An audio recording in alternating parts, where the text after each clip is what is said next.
What was once the greatest power on earth now found itself crumbling. Its heart weakened, its limbs restless, its moral strength and military prowess gone, and its enemies encircling like vultures over a corpse not yet cold. Its ancient institutions, once the envy of the world, began to rot from within, hollowed by corruption and despair. At the frontiers, Roman legions bled and fell.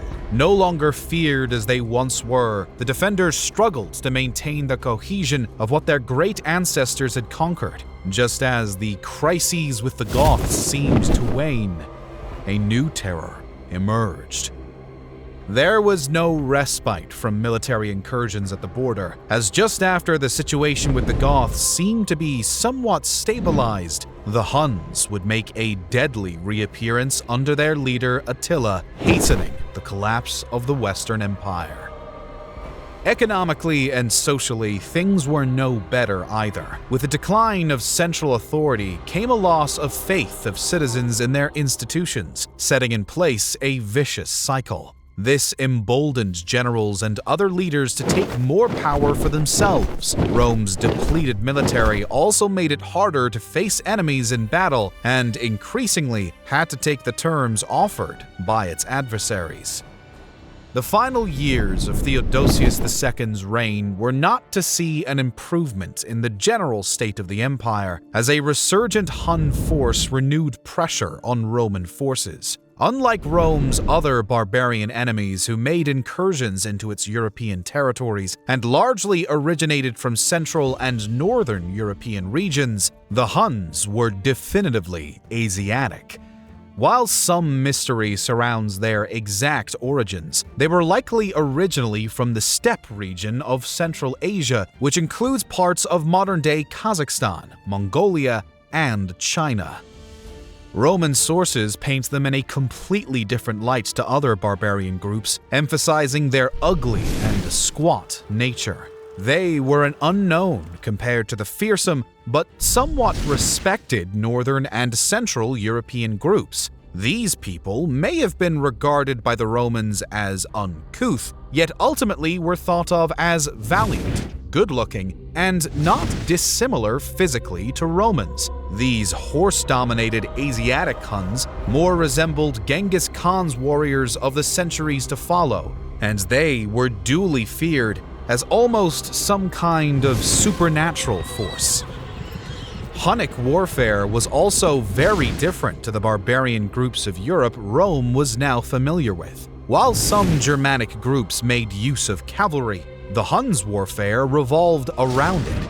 These were steppe peoples who grew up riding the horse. Their training in this was, in effect, their youth. Combined with a smaller and more maneuverable animal, they were unsurpassed in skill. The Huns' favored weapon was the bow, likely a smaller composite reflex type familiar to the steppe region. Made of wood with bone reinforcements, it was ideally suited to use on horseback, a very powerful weapon. And when wielded by thousands of horsemen, it posed a deadly threat. In close quarters, they also made use of the sword, lassos, and nets to entangle enemies, but oftentimes relied on drawing close to unleash a volley of arrows before pulling a certain distance away to safety. Cumbersome Roman formations had extreme difficulties dealing with these fluid warriors who, one moment could be seemingly in retreat, and the next encircling a formation from all sides. Led by the fearsome Attila, they began a new wave of campaigns in the Balkan region in 441 through to 443 AD. Here they terrorized Roman populations and displayed their overwhelming strength against depleted Roman forces. Theodosius recalled troops from Sicily who had been preparing an attack against the Vandals in North Africa to face Attila. But it wasn't enough. They were unable to push the Huns back and saw two of their armies defeated in the process. The Huns continued their rampage through the Balkans, laying siege to Nisus in modern-day Serbia in 443 AD and slaughtering its inhabitants. As a result, Theodosius was forced to make a desperate peace, granting them foederati status as well as agreeing to humiliating conditions. This included the payment of over 600 kilograms of gold annually in tribute. Whilst it used to be Rome dictating the terms, now they had to take them from groups such as the Huns. The agreement bought Rome some time and respite from Attila's attacks, but it would only prove temporary. Speeding here and there on their nimble-footed horses, they were filling all the world with panic and bloodshed. May Jesus avert from the Roman world the further assaults of these wild beasts. Everywhere, their approach was unexpected. They outstripped rumor in speed, and when they came, they spared neither religion, nor rank, nor age. Saint Jerome. Meanwhile, in other further flung parts of the empire, the imperial grip continued to weaken.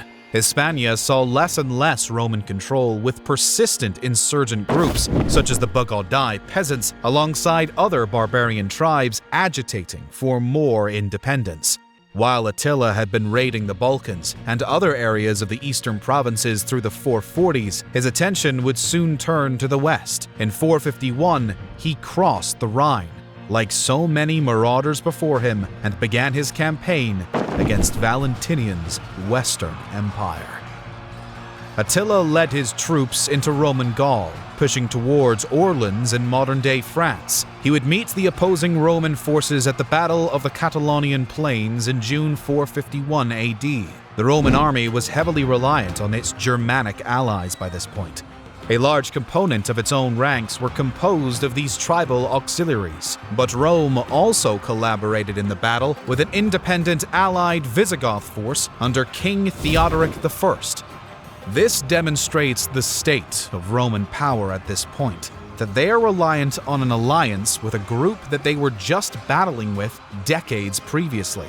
And not simply as extra troops within their own army, but actively fighting alongside another independent army with its own command and control structure.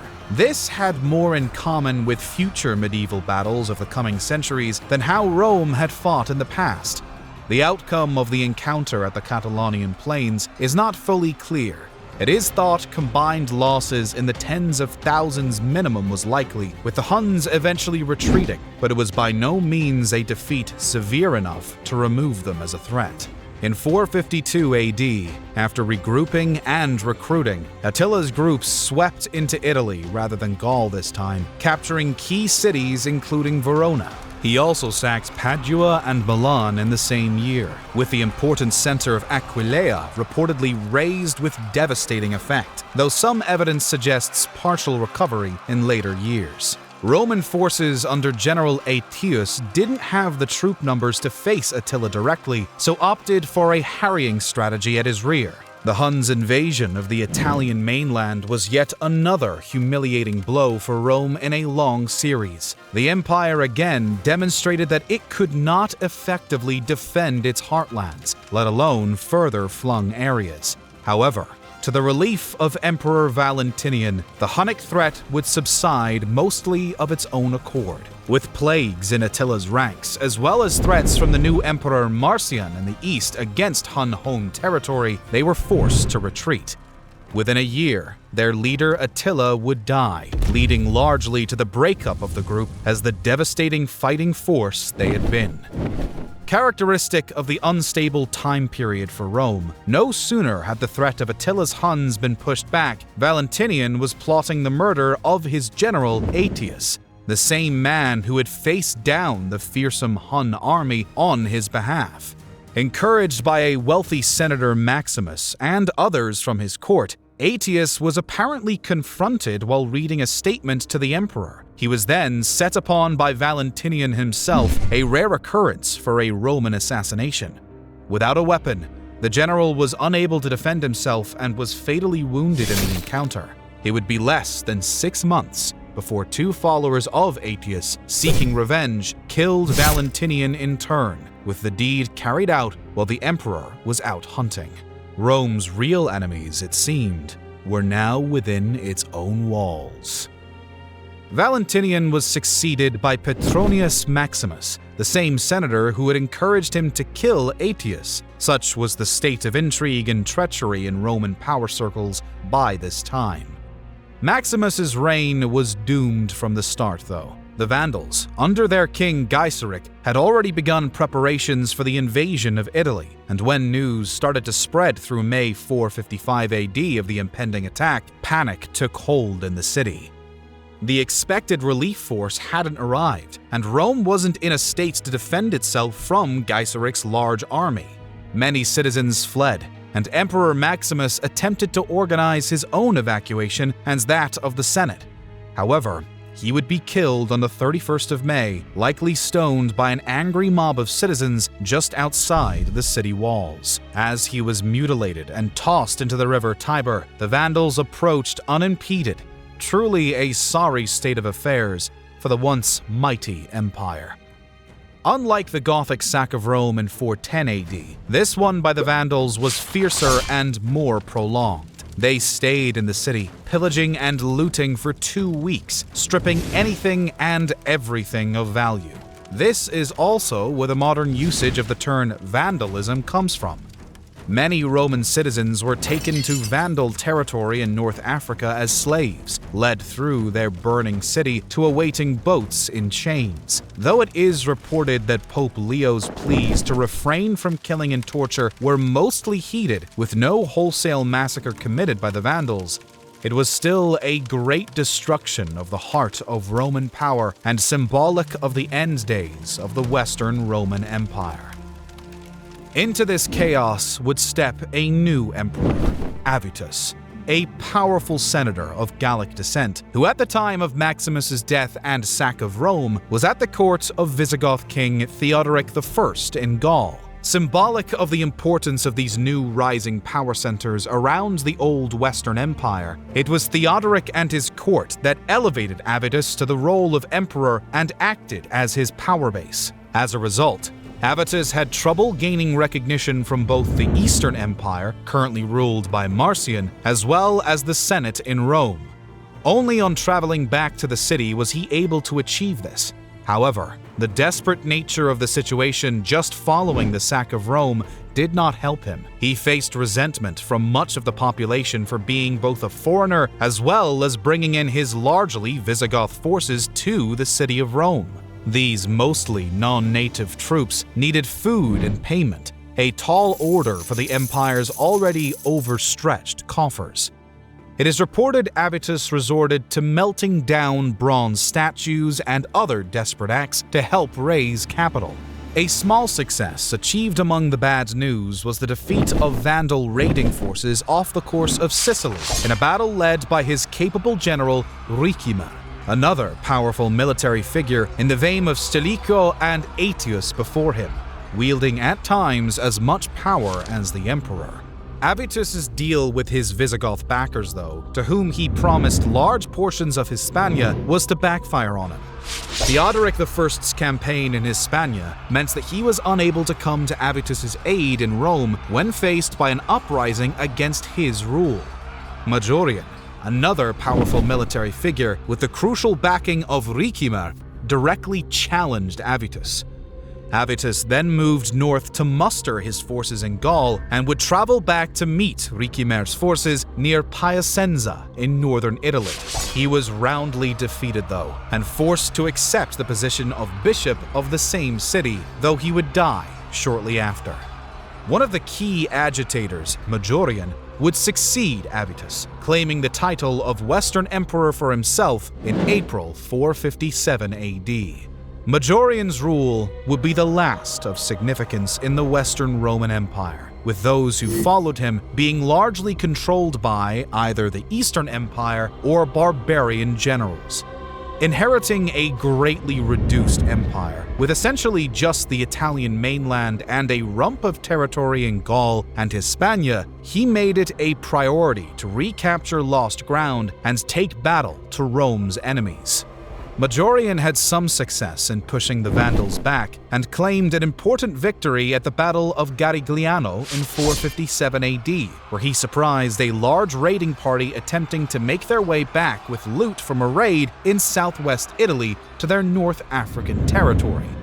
He also managed to regain most of Roman territory in Hispania, a notable boost to Roman coffers and morale. However, enemy pressure was still great, and Rome's position perilously weak. Majorian, in his attempts to reduce the corruption now rampant in the Western Empire, had also made many enemies in the Senate and among the aristocracy, many of whom were likely involved in these corrupt activities. Eventually, and on trend for the period, powerful General Ricimer had the emperor killed when returning to the Italian mainland from an unsuccessful attack against the Vandals in North Africa. Majorian was put through days of beatings and torture before eventually being beheaded, an ignoble death for a man of his position. Following Majorian would be a series of puppet emperors. First, Severus, ruling 461 to 465 AD, but holding little real power as Ricimer pulled the strings. Anthemius would be next, ascending in 467 AD after an interregnum of 2 years. Unlike his predecessor, he showed an appetite for some real power and decision-making.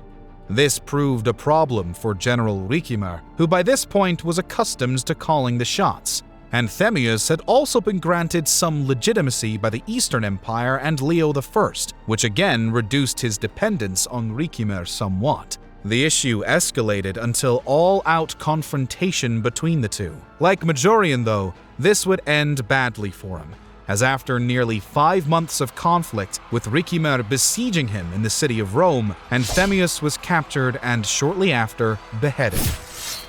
The backdrop to both of these two puppets' reigns would be constant military threats against Roman soil, which only served to further boost the importance of the key military leaders upon whose fate Rome rested. Orleans in modern-day France again under siege in 463 AD, this time by the Visigoths.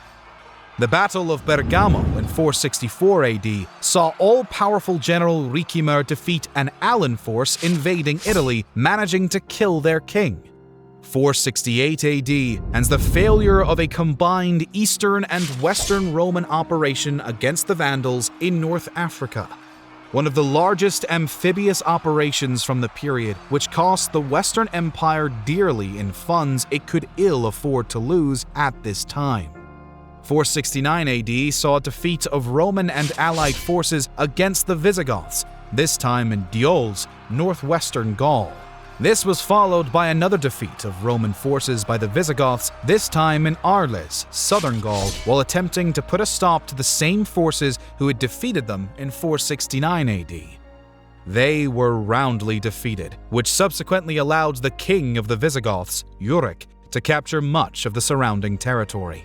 Lurching from threat to threat, the empire scarcely had time to catch its breath. The next puppet of Ricimer, Olybrius, would reign for less than 4 months from July 472 AD, with his death before the end of the year. The figure of far greater significance than the recent string of emperors though, General Ricimer, was also to die this same year.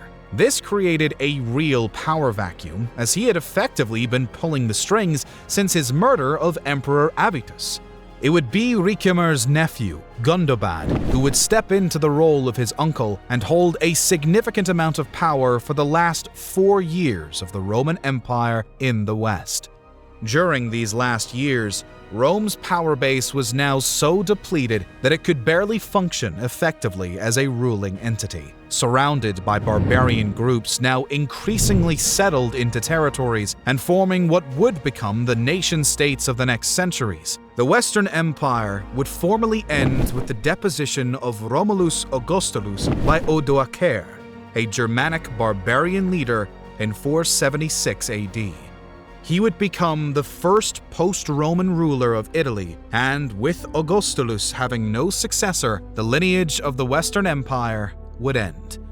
While Constantinople would continue to serve as the capital of a functioning Eastern Empire for centuries to come, the fall of Romulus Augustulus marked not just the end of an empire, but the end of a world.